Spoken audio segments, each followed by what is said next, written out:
Hey everyone, welcome back to the channel.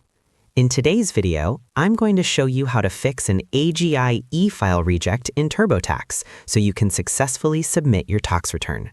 Let's walk through the steps together and get your filing back on track. First, open your web browser and go to the official TurboTax website and sign in. After logging in, you'll be taken to your dashboard. From here, select the current tax year, such as 2025 taxes, to open your return. Next, go to the Review section. This step is important because it checks your return for errors or missing information. Click on Check My Return. TurboTax will scan your return and highlight anything that needs attention. Follow the prompts and click Continue as you move through each section.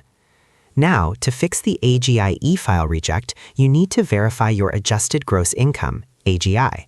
This number must match the one from your previous year's tax return. Look for the section where TurboTax asks for your prior year AGI. Carefully enter the exact amount shown on your last return. If you're unsure of the correct value, you can find your AGI on your previous tax return or request it from the Internal Revenue Service. If your return was rejected before, try entering 0 as your AGI in some cases. This can work if the IRS has no record of your previous return.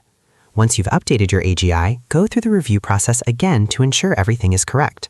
Finally, attempt to e-file your return again. And that's it. You've now learned how to fix an AGI e-file reject in TurboTax.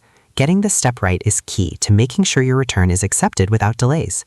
Thanks for watching. If this helped you, don't forget to like, share, and subscribe for more simple tax guides. I'll see you in the next video.